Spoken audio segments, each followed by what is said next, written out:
Welcome to the Aerospace Advantage podcast. I'm your host, John Slick Baum. Here on the Aerospace Advantage, we speak with leaders in the DoD, industry, and other subject matter experts to explore the intersection between strategy, operational concepts, technology, and policy when it comes to air and space power. So, if you like learning about aerospace power, you're in the right place. To our regular listeners, welcome back, and if it's your first time here, thank you so much for joining us. For a long time, we have focused a lot of our discussions on the threat posed by China. And for good reason. Let's face it, their goals are often opposed to ours, they've got the means to press us, and they've demonstrated a willingness to act. Gone are the days of unilateral US superiority. But guess what? The challenges we face aren't limited to the Pacific. Russia continues to press aggressively, and it's something we need to take seriously. Remember, these folks don't just talk a tough game, they often act. Remember the interventions we saw in Georgia and Ukraine, intervention in Syria, plus other forms of hostility, much of it being online. And with each of these acts of aggression, there wasn't a lot of warning. Russian forces charged ahead fast, and they used the Allies' slow deliberation as a window to cement their gains. Bottom line, they acted, and we just talked. They even shot down a 777 airliner and faced very few repercussions past some diplomatic pressures. So we need to think a lot more carefully about Russia. What are their goals? What is our best guess as to how they're going to manifest these objectives? When are lines crossed that affect our interests? And how can we best respond to check hostile actions and not just wring our hands? Okay, so with us today to discuss this topic is Justin Bronk, and he is visiting us today from the UK, where he serves as a research fellow for air power and technology at Royal United Services Institute, known to most of us as RUSI, a defense-focused think tank based in London. Justin's also an air power expert, and he's deeply familiar with the challenges that I just outlined. Hey, Slick, thanks for having me. Well, I really appreciate having you here, and also bringing along Sam Cranny-Evans, who is a C4 ISR analyst at RUSI as well. Hi, Slick. Nice to meet you. It's nice to meet you as well. And we also have Heather Penney with us from Mitchell. So Heather, welcome back to the show. Thanks, Slick. Good to be here. All right. So Justin, we'll get started with you. And if you can, just paint the picture for us regarding the European landscape and how Russia fits into the equation. So the European security landscape is kind of divided from north to south. And what you find is that countries in the southern part of Europe within the NATO alliance, so think Italy, particularly Spain, Greece, are much more concerned with kind of migrant security flows, instability in the Middle East, and the northern part of Europe, so particularly France, Germany, Denmark, the Netherlands, and the Baltic states, and going up in Scandinavia and the UK, are very much focused on Russia as their primary security threat, particularly since obviously the annexation of Crimea in 2014. And there's been a kind of continued drumbeat of Russian aggression since then, both in terms of things like special forces operations in allied but non-aligned countries like Sweden, where you've seen active sabotage operations. There have been, of course, the chemical warfare attack with a weapons-grade nerve agent on UK soil, which killed a UK citizen, conducted by the Russians. And so, along with kind of the more traditional airspace probing, interfering in elections, funding far-right and far-left parties, kind of general destabilization operations, and with a significant build-up being discussed around Russian military presence around the borders of Ukraine at the moment, there is once again, a significant fear that there's going to be a major escalation to conflict in Ukraine. And whether that spills over into conflict with the alliance is, again, something that a lot of countries in Europe are really worried about. Yeah, Justin, I really appreciate that. And just listening to you put all those pieces together makes you realize, that there is a lot happening in a very systemic way from Russia around Europe. And you guys are right at the forefront of it. So I appreciate that description. And Heather, I want to ask you this, because I know at Mitchell, we've looked at this challenge for a long time. We spent a lot of time, and I know that you spent a lot of your time in your career thinking about the Soviet Union. But what's changed in the Cold War today? I mean, for us to properly respond to a threat, we need to understand the variables and motivations in play. And I bet they've changed a lot since the fall of the Berlin Wall. Yeah, no doubt. I think when people today in America talk about a Cold War, they're referring to China. And they neglect Russia. I mean, after all, we won that Cold War, right? And so after the fall of the Berlin Wall and the collapse of the Soviet Union, we just think of Russia as a bit player. They've got a weak economy, they lack real international influence, and they've got a defanged military. So we're not really thinking about Russia as part of this Cold War. And while Russia certainly does have its challenges and it's not a 10-foot tall bear, they've already demonstrated their ability and their willingness to pursue their strategic objectives, like Justin just talked about. I don't think these strategic objectives will surprise anyone. To reestablish their control and influence over the Soviet territories and client states, to regain their global stature as a strategic power, and to reshape the norms and dynamics that govern the world order in ways that benefit Russia. And they are already doing this. I think what's unique is how fast Putin is doing this. So this is really not the static Cold War of the Soviet Union. This is a fast-changing ballgame. And Putin's very clever in how he's pursuing these goals.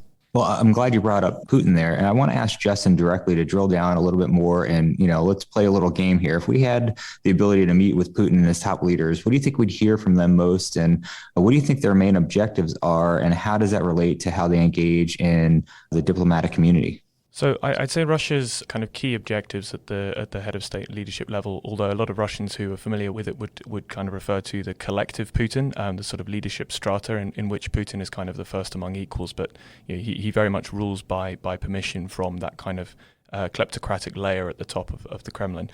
They kind of have a few key goals. One of them, exactly as Heather said, is to reestablish a dominant say in the affairs of the nations immediately around their borders that they kind of still think of as kind of Russia's near abroad, its backyard, former client states as part of the Soviet Union. And, in order to do that, they really have to demonstrate that Article 5, the kind of cornerstone of NATO collective defense, is a bluff.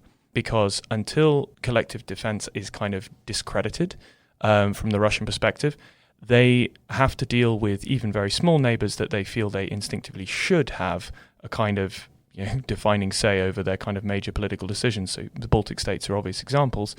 Instead, they kind of have to deal with this relatively monolithic bloc in NATO, which is dramatically more powerful, more wealthier, and kind of a more desirable place to live, has a lot more soft power than Russia.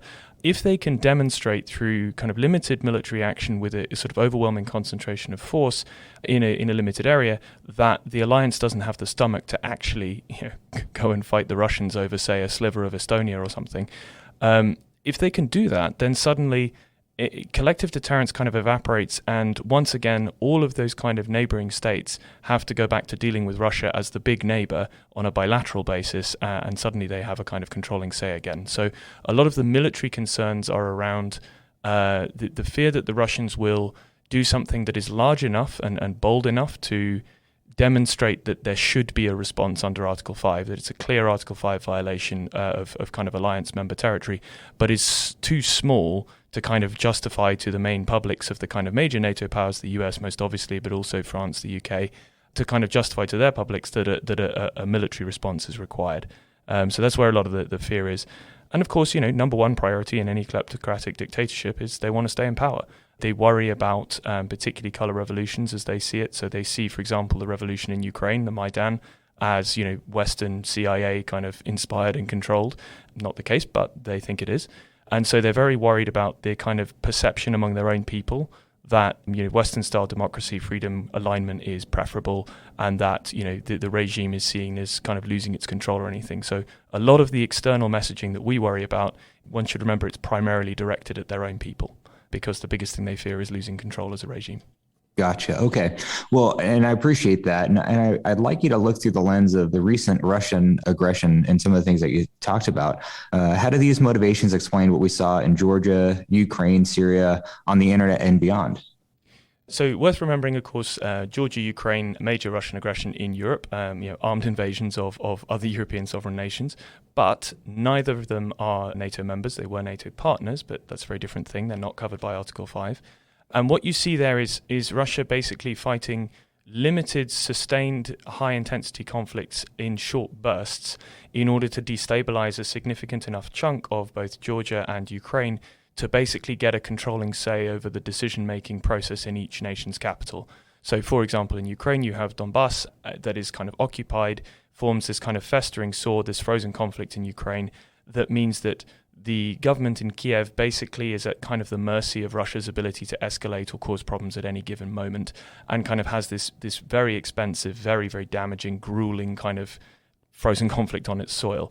And that means that it can't, for example, pursue greater integration with the EU. It can't pursue potentially NATO membership because NATO requires that you don't have a conflict with a major power before you can accede. So that's blocked off in both cases. And I think fundamentally, when you look at Syria, for example, as well, it also shows that Russia's strategy in military intervention terms is primarily opportunistic. They saw opportunities to advance their geopolitical position at relatively low cost and low risk. And so they took them. In most cases, there doesn't seem to have been a huge amount of pre-planning. It doesn't seem to have been a kind of a major strategy thought over a couple of years. It was a case of, well, actually, we can probably do this. Let's move the forces into place. Forces in place. Do we think there's going to be a response? Actually, probably not from the West in general. So let's just do it, see how it goes. It tends to be quite calculated. And when you do see Russia meet serious resistance, the Turks shooting down a fencer over their airspace on the border with Syria, for example, what you actually seem to see is the Russians pulling back. A lot of that angry rhetoric comes out, but they don't actually keep pushing. If they encounter a real red line, they kind of, the message seems to be, right, actually, okay, you mean that red line. Cool, we'll find another place to push.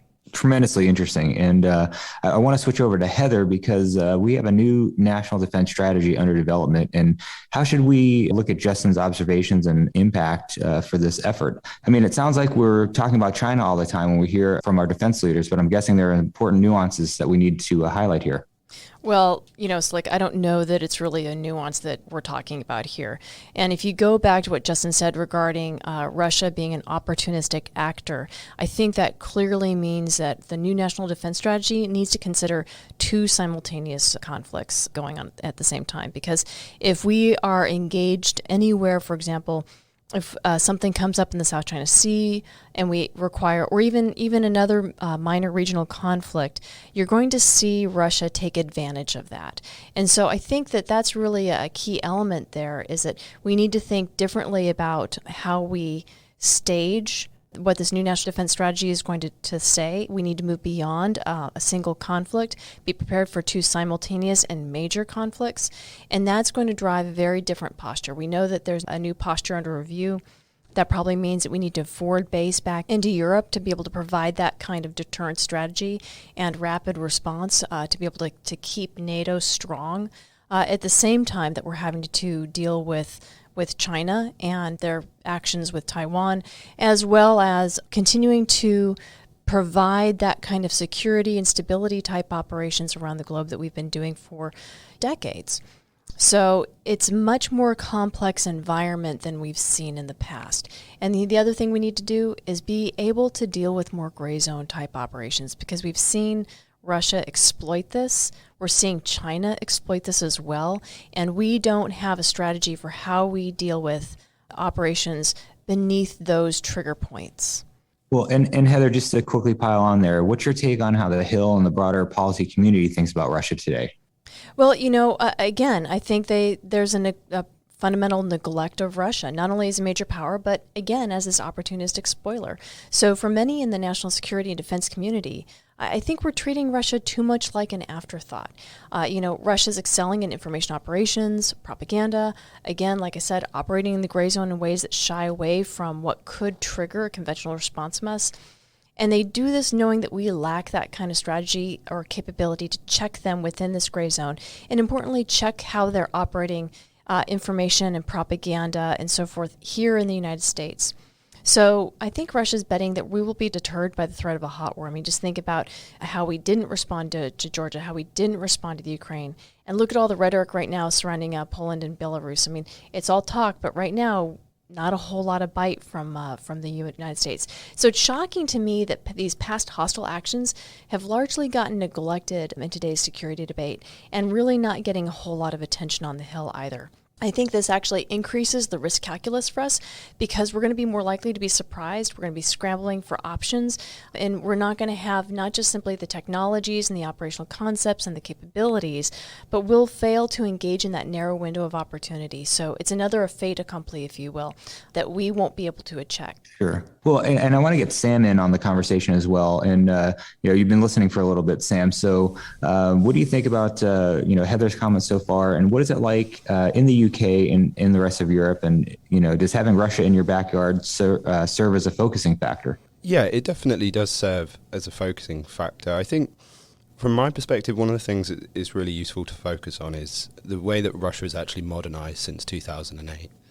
So for me, one of the challenging things is that the grey zone operations and this concept of hybrid war is actually quite distracting. I think it is a problem, and it creates an atmosphere of constant competition that we're not really used to in the West. It's quite confrontational. But at the end of the day, Russia's modernization since 2008 has been of its conventional military.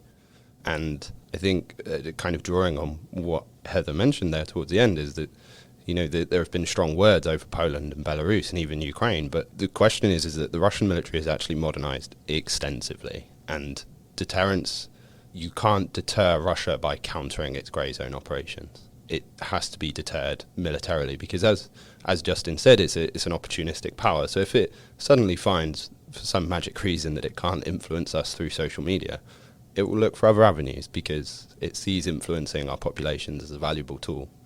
And so I think we need to balance this hybrid, this grey zone, however you want to phrase it and define it, very carefully with actually a very, very strong, very capable conventional deterrence. And I think to some extent, that applies to China as well as it does to Russia because they both have their own theories of competition. China certainly we can see very interested in economic power and building its ability to draw people into its influence through its economics. But at the end of the day, also a large conventional military modernization that is designed to alter this multipolar situation throughout the world. Russia definitely shapes the way we're thinking in the UK, but you can see from the fact that we have sent, our pride and joy notionally off to the Asia-Pacific region, the Queen Elizabeth aircraft carrier, that we also think about China. And in the UK, there is kind of a debate about how do we balance these two threats, these two disparate opponents. If I could just come back on a couple of things there and build on what Sam said. Please do. It's worth remembering, of course, that Russia has not only extensively modernized its conventional forces, but it's also completed modernization of its nuclear triad in a way that the US has been consistently failing to do, and the UK, because we've been balking at the kind of extraordinary cost bow wave. In the UK, we only have the submarine-launched part of the triad, but Russia has completed that modernization, and it's now just finishing rolling out new land-based ICBMs, heavyweight liquid-fueled ICBMs, road mobile and rail mobile testing, new generation of boomers, new generation of penetration aids, hypersonic glide vehicles for those RVs, and that perception that Heather mentioned that kind of Russia is this sort of defeated power. It's worth remembering that it's not only the only power on Earth that can match the US in the nuclear arena, it actually significantly surpasses the US's capabilities in the nuclear arena. Not only at the sort of high-end strategic exchange kind of level of things, but it also has far more gradated levels of what they might term tactical or battlefield nuclear capabilities and credible means of delivering them. They're not just dependent on free-fall bombs anymore. So, Russia doctrinally, has quite early low nuclear thresholds. It's one of their key kind of doctrinal ways of dealing with the fact that they lose any long war scenario with NATO, basically because they have the first mover advantage and they're planning to fight relatively close to their own borders with a lot of very heavy armor. They can overmatch any forces that we can put in place on the ground for the first kind of month or so of any conflict until the US and others manage to mobilize heavy forces and push them through. For example, the UK at the moment would take a minimum of a month to generate anything close to the majority of an armoured division, and in fact we couldn't at the moment do that and get it out there to Eastern Europe. So the Russians can kind of win the first couple of weeks and keep, hopefully, as far as they're concerned, keep air at bay with this very dense integrated air defence system. Again, the most capable in the world, more capable than the Americans or the Chinese. And so then as kind of NATO traditionally, doctrinally would be building this sort of steel mountain in Eastern Europe to then go and take back what's lost, the Russians can credibly threaten to go straight up the nuclear escalation ladder, starting quite low where we don't have symmetrical responses, with the threat of World War III and the end of the world at the higher end. So their hope is that they can kind of win an initial war and then make it so risky and costly to take it back that NATO's greater strength won't politically be capable of being brought to bear. So it's not just that conventional modernization, but the nuclear matters too. Yeah, absolutely. I tell you, Heather, I'm having flashbacks to being a lieutenant in intel briefings going, oh my gosh, you just hear this threat and it's impossible. And then you turn around and, get some academics on how we'll defeat this threat. So I want to start to think about the other side here and hear from Justin and Sam on what are key trends that you all are watching when it comes to European allies and how they intend to manage this Russian threat that's right there in the backyard. So there's a lot of very, very worried head scratching going on, and a lot of trying to cast things politically as, we're going to go and fight them in constant competition in these sort of hybrid grey zone conditions, because quite frankly, that's a lot easier and cheaper and much fluffier and kind of more difficult to define. Because if you look at Russia as a conventional nuclear force problem, the bill for that starts to look very, very expensive very quickly, particularly for European powers. There are some European countries that do kind of have a credible force design and force posture that is focused on Russia. So one of them, of course, being the Danes, who have always done an armored battle group. That's their output. They never changed that during the War on Terror. They do an armored battle group and then they plan to plug it into a division. The Finns, not in NATO, but are in the EU and a close ally. Their entire force posture is around accepting they can't stop the Russians pushing in across their border, but that they will bleed the Russians dry before they actually achieve their objectives. And they can look you in the eye. I was there the other week. They can look you in the eye and credibly say, we will break the Russians if they invade us. And they mean it. And the Russians respect it, which is quite interesting. But again, they have 280,000 people that they can mobilize in 10 days. So, far above what most European countries can do and what the US could quickly put into theatre. If you look at something like the UK, we're looking at how to remodernize the armed forces, particularly for the Air Force and the Army, how we kind of look at the Russia problem. The issue is that while the Air Force has most of the component parts, we don't have a lot of those key enablers that we rely on the Americans for, particularly dynamic targeting in a missile engagement zone, of which there are many in Eastern Europe. And there's also a reliance very much on kind of intelligence processing and target packaging creation and things like that. We don't really have enough personnel to do that on our own. And in terms of munitions, for example, stocks of standoff munitions just aren't really where they need to be. For the army, it's much harder because anything that's heavy enough to survive and fight against the Russians on the ground, where they have more artillery than God and just about as many tanks, will be too heavy, even if we could afford it, to deploy quickly out to Eastern Europe. And anything that's light enough to self-deploy is too light to fight and survive there when it gets there. So, we're having serious problems trying to work it out. And the current mood music is now to start rebasing British capabilities in Germany so that they're close enough to help. But, small steps. At the moment, it's a big concern.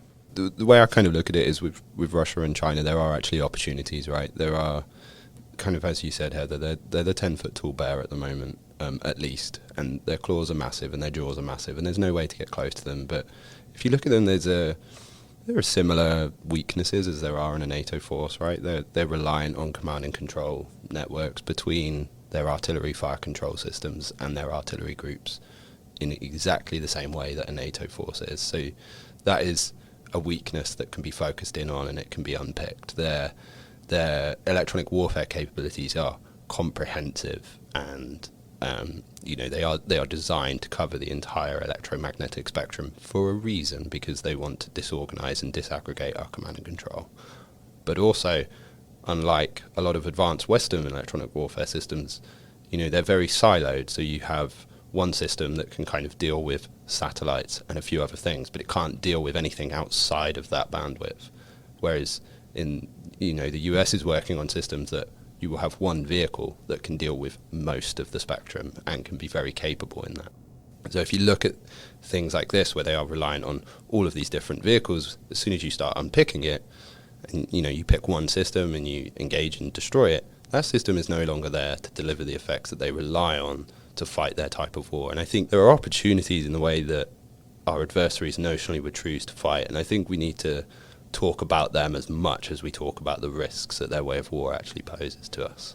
Sam, I really like how you phrase that regarding for us in the U.S., this means that we would start to rebalance away from just looking at capabilities and capability gap analysis in order to determine what we acquire and what we need to have within our force structure, but really move back more towards a threat analysis to begin to look at how do we begin to counter the Russian way of war and the Chinese way of war and the unique capabilities that they have that are not necessarily shared, because this may mean that we need to develop some specialized niche capabilities in the European theater and other specialized niche capabilities in the Pacific theater. There may be some crossover, but not necessarily. And importantly, it may also drive different operational concepts in both of those theaters so that we're hitting the weak points of Russia, of China, in order to be able to resolve any conflict successfully and on our terms. And I think that also means that we need to spend more time understanding the unique theories of victory for both Russia and China, how that drives their operational concepts, because although there are similarities, we cannot simply just take, there's so much focus right now in the U.S. on China, China, China. You can't just pick that up and then apply that to Russia and think that we're going to be successful. So I really like how you're differentiating Russia from China and their EW capabilities and how they're going to focus that electronic warfare against our command and control systems. I can add to that as well. I think it's super important that we really strive to understand the Russian perspective and the Chinese perspective. We don't have to agree with it, but we need to think about how the people making the decisions and going through their military thought in Beijing sit at home and they see the world around them, because that, I think, ideally we'd probably choose to avoid war with China and Russia if that's at all possible. That would be great. And we can only really do that if we understand how they see the world, because then you can open up channels of conversation with them. But also from a military perspective, there used to be a phrase during the Cold War of NATO preferred Russian tactics, right? NATO would really prefer it if Russia did this, and you kind of say to people that's not what they're going to do, because they know that you would like them to do it. So I think there also has to be an emphasis on, we need to understand them at the geopolitical level, but we need to understand militarily what they will be looking to do, because they've spent years, as long as I've been alive, studying the US military, both of them, and they've arrived at different conclusions. But I think it's time that we put that work in and we study the Chinese and the Russian militaries and we understand them equally. It's certainly also very interesting to note that, as you say, they've come to significantly different conclusions, and one of the outputs that one sees on that is that the PLAAF and the PLAN in particular, yes, we can look at certain differences, but they appear to be trying to build something that looks remarkably like, in most respects, the US Air Force and the US Navy.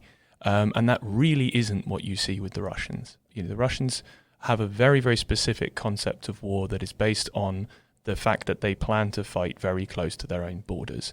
This is not the Soviet Union. The plan is not to drive to, the French coast in however many weeks behind a kind of over a sort of nuclear wasteland where the front line once was. But they do plan to have the ability to concentrate overwhelming force and then limit a conflict in their near abroad.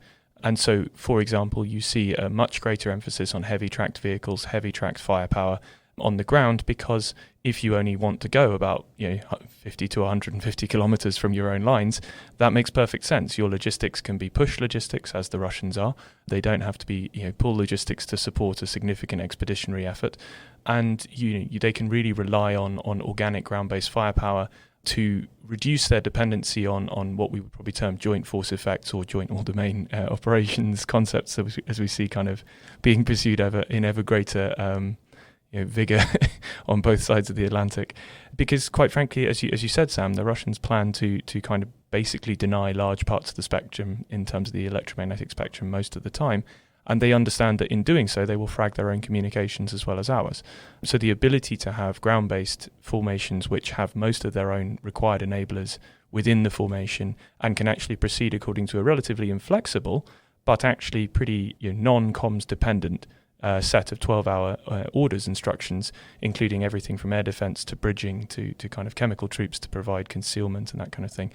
It's a very specific way of fighting that's around their specific requirements. The final thing I'd just add on kind of getting in their heads in terms of a common deterrence framework would be to observe that no nation in history has ever started a war that they anticipate to be a long and difficult one. So, if you're looking at how to try and deter, that deterrence, of course, has to be in the minds of your opponents. It's no good convincing yourself how wonderfully relevant to deterrence your latest capabilities are. We in the UK are very, very guilty of that. Saying, for example, tanks are irrelevant to deterrence. Well, they're not, because the Russians look at tanks, and deterrence in Europe requires the Russians to be deterred, not us. But then look at, what are their contingencies around how they could have a short, sharp, clean victory in limited conditions, and then go after how you would spoil that. Because that's, they're not going to start a war if they think it's going to be long and difficult. They'll only start a war if they think we have no credible way of responding. Well, I was going to hop in with a really pointed question to you, because you've talked at the tactical level a lot more than we normally do. So the question for, really everybody in the room is, when you look at Russian military capabilities, what is keeping you up at night? The air defense network, I would say, without a shadow of hesitation. So first and foremost, all NATO forces, but particularly non-US NATO forces, are cripplingly dependent on close air support and overhead ISR. And almost all of that close air support and overhead ISR, including pretty much all of it that is non-US, relies on direct attack munitions. So you have to be overhead in a CAS pattern. And it relies on things like the Reaper or Predator family of RPAS and smaller UAVs, for example, or big wing ISR airliner-derived platforms, all of which are commonly united by the fact that they can't operate in contested airspace in the face of a serious air threat. So we have developed our force structures on the ground and at sea to an extent with an assumption that there will be on-demand heavy firepower and precise ISR feed for real-time SA. And then we've kind of structured the ground forces and maritime forces lethality and protection along those assumptions. The Russian air defense network means that it will take us weeks, probably months, to actually establish that sort of air access. And by that point, we'll have lost, because their ground-based firepower is so comprehensively outguns what we can put on the field. And I'd follow on from what Justin said. And the thing that it honestly does actually sometimes keep me awake at night is that there's it's not an adjunct, but it's part of the integrated air and missile defense as far as the Russians see the world. And we're very good, I think, at actually talking about, how will we get into this air defense network and how will we destroy it and pick it apart? But the other side of the coin is Russia returning fire and making a conflict very painful for NATO. And from what I see from the way the Russians talk about it at the operational and the strategic level, that bar for inflicting pain on NATO is much lower than it is for Russia. And so, they have concepts around long-range precision strikes against military infrastructure within NATO countries. And, of course, that raises all sorts of questions around escalation and things like that. But you do have to wonder, how many power stations do you have to conduct a cyber attack against in Germany before the German population says, do you know what, actually, we prefer to have the internet on rather than go to war with Russia? It's a theoretical question, but it's not really discussed very often, and I think it's because it's an uncomfortable conversation about civil resilience more than it is about military resilience. And you have to acknowledge to some extent, if you took hypersonic missiles, obviously, we know an ICBM is hypersonic, but if you're talking about a hypersonic cruise missile, and most militaries would have to hold their hands up and say, yeah, we honestly have no way to stop this once it's launched. And if that is launched, as the Russians say they would consider, against civil infrastructure, then you're opening yourself up to a debate, especially in Europe, about how the militaries are actually quite limited in their ability to stop Russia doing something very aggressive and very heinous that we can't really comprehend. And so I think it comes back to understanding what we're dealing with and how aggressive an opponent might seek to be. The one thing I'd quickly say, though, as a counterpoint to that, while I absolutely share the concern, particularly if you look at actually logistics and sustainment and maintenance hubs, which are generally not hardened and are well, the locations are known, Russian precision strike capabilities, very, very able to go after those, is that the main Russian concepts around an engagement with NATO would be trying to avoid giving the alliance cause for sufficient political unity to respond in conventional military terms, and therefore in that initial phase when NATO is scoping out the risk implied by going to war in defense of, say, a territorial breach, I would doubt we would see large-scale Russian strikes outside of the contested area, because that would make it politically much easier for NATO to kind of classify it as an attack on all and start gearing up that full-scale response. So there's definitely a trade-off there in terms of where they would like to have their risk in policy terms. Well, everybody, we're getting a little bit short on time as always, but the questions and the answers have been just really, really interesting. I'm sure the audience is getting a lot out of this discussion. So I just want to open it up to everyone for parting shots. Thanks, Slick. I'll jump in quickly. One of them would be on grey zone stuff. I think I would kind of appeal to folks to think perhaps on the perspective that grey zone tools, the use of offensive capabilities in and around the military and security sphere more generally to achieve state goals without going to war. One way of looking at it is if a state like China or Russia is engaging primarily in the grey zone, that is a good thing. That shows that your deterrence is working. Because what we've seen in Ukraine, in Georgia, with these sort of fishing vessels, with the Korean War even back in the day, is that where they don't feel conventionally deterred, they're quite happy and would generally prefer, because it's quicker and plays more to their strengths, to use overt military force. And so, A, keeping opponents in the grey zone is a good thing. It shows that your conventional deterrence is working.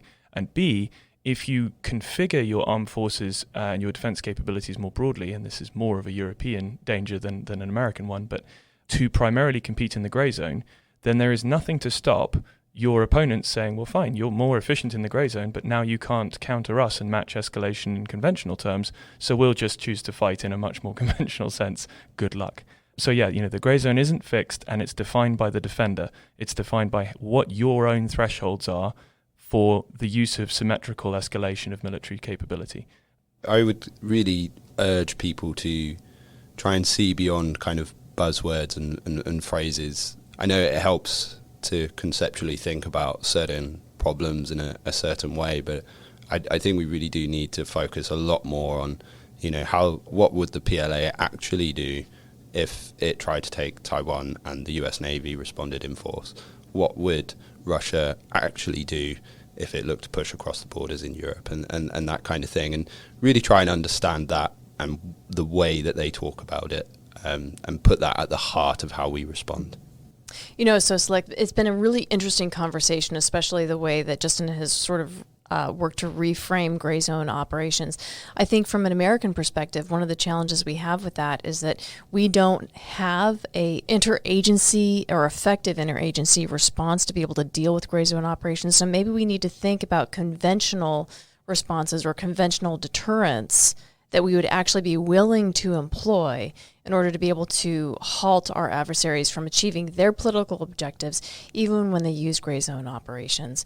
So it's not that we need to go back to low intensity or really radically shift our military force structure and capabilities to be symmetrical, but how do we respond in ways that play to our strengths, even as they're working in gray zone operations, as well as be ready to deter and respond in force with conventional and potentially even nuclear capabilities. The one thing that keeps me up at night is, well, there's a lot of things that keep me up at night, to be honest, when thinking about the complexity of the strategic environment today, but the increased collaboration that we're seeing between China and Russia when it comes to the military. And that's something we didn't talk about today. So maybe we can address that in the future. But right now we're seeing, at least I'm looking at both of those nations beginning to operate more together.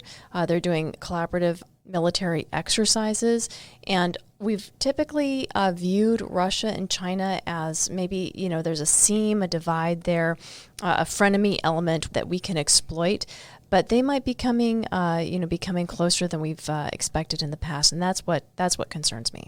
Yeah, all great points. And I just can't say thanks enough so much for being here. So Justin, really appreciate you taking time out of your schedule. My pleasure. Thanks for having us on. And Sam, thanks for joining in. We really appreciate it, and very nice to meet you.